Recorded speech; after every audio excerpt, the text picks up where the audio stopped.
I'm no stranger when it comes to mechanical gaming keyboards. I've been using one for the past 4 or 5 years and I really do love them.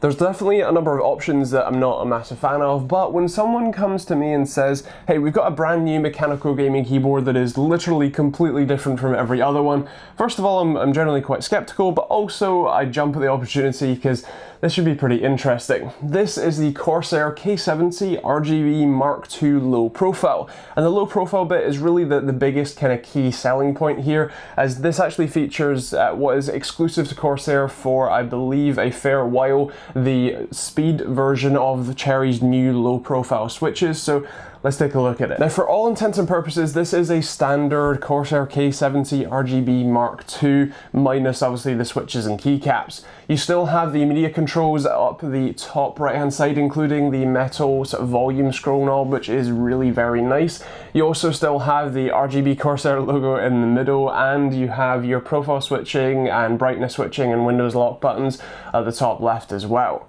The main difference, really, when you look at it from the side, is obviously just the height of the body, and specifically the height of the keycaps and where the key switches kind of leave them. Compared to a first generation Corsair Strafe, there is definitely a fairly big difference here, a very noticeable difference, and while they do, this keyboard does have feet on the back, they're also pretty small as well, keeping with that low profile sort of style. Now, the keyboard does actually come with a wrist rest, just like the usual Corsair keyboards, so that is quite nice to see. It's still the usual hard plastic with a sort of soft touch coating on it, but still does a good enough job anyway. You also get some extra keycaps in the box for the more gamer aesthetic for WASD and a few of the extra keys, so that's also quite nice, but otherwise I think we should talk about the key switches themselves. Now, as I said, this has the sort of Corsair exclusive Cherry MX Speed low profile switches. That means that these have lower travel distance but also lower actuation points. A standard Cherry MX Red switch has an actuation point of about 2mm, whereas these ones actually have literally half that, of 1mm.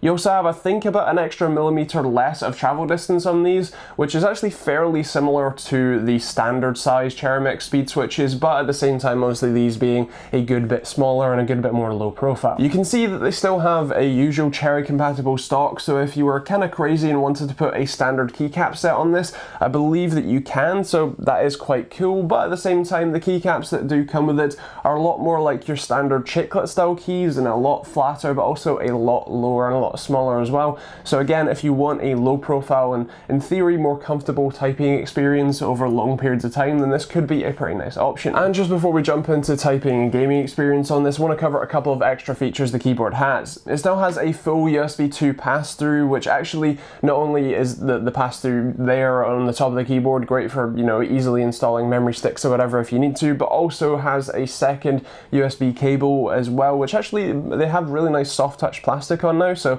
top notch there. But either way, as I said, you got two USB kind of cables to plug in, although if you don't want to use the pass-through, you can leave that one out and it doesn't affect anything. You of course also have full RGB lighting. It's fully customizable in their IQ software, and speaking of that software, you can do a number of things. Of course, you can change the lighting modes and all that sort of stuff, but you can also add plenty of macros and a few other sort of performance options and stuff like that as well, which is obviously great to see.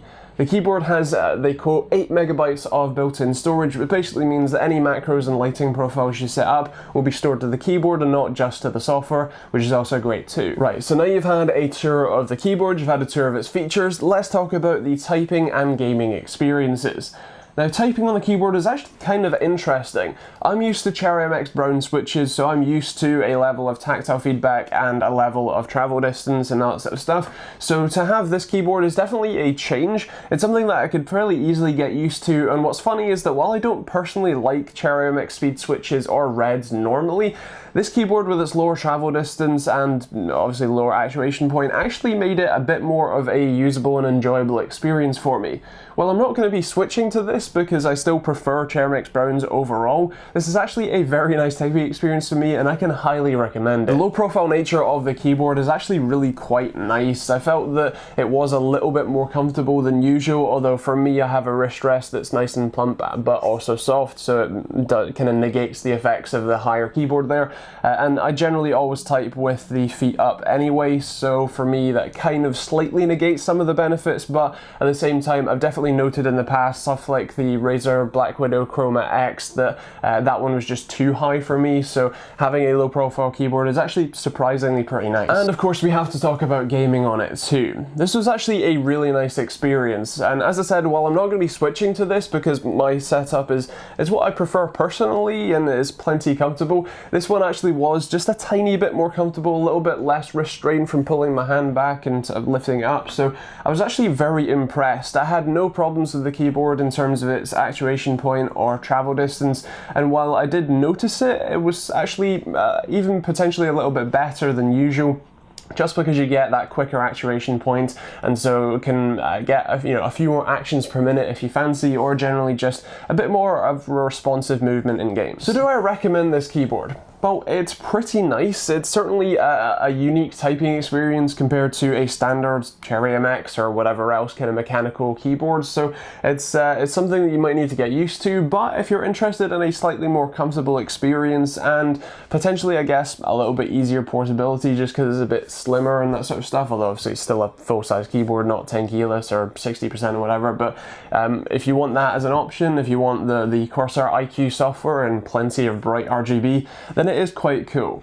I would mention that it is definitely still fairly expensive for a mechanical gaming keyboard, and there are a number of options that will be cheaper than this, although of course not low profile ones, but if you're interested in the best value for money, this probably isn't it, but if you're interested in the features that this offers, then it's definitely a good shout. Would I put this on my desk? Well, personally, I don't think it's for me. While I would recommend it to anyone else, as I said, personally, just because this isn't Cherry MX bound switches, and that's my personal preference, it's hard to fully recommend that I would put it on my desk, but I'm generally happy with it, and I would generally be happy to use it on any of my test desks if needed, so I suppose that's a kind of half yes for me, but either way, as I said, highly recommended. If you do want to buy one or just check out pricing when and where you watch this, take a look at the top link in the description down below. Of course, you've heard my thoughts. I would love to hear yours in the comments down below. Is this a keyboard you're interested in picking up? Are the low profile switches something you've not heard of and you're intrigued by? Or is this something just not for you, you're going to stick with your current keyboard? Let me know what your current keyboard is down below as well.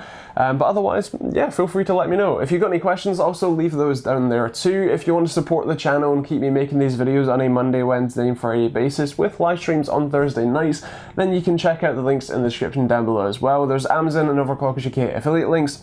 Those all massively help me out. They don't cost you anything, but I'm really grateful for everyone who uses them. I'm also really grateful for the patrons who support me on a monthly basis. If you want to become one and get some cool rewards for doing so, then you can check out the link in the description down below too. There's also private internet access, which is a great and cheap VPN. There's also Humble Bundle for cheap games and a load of other stuff down there too. Merch if you want a hoodie or t-shirts and all that sort of stuff. You can also subscribe if you're new to the channel with some notifications on too, and the other videos over there if you want to carry on watching my face. Otherwise, thanks for watching, hope you enjoyed it, and we'll see you all in the next video.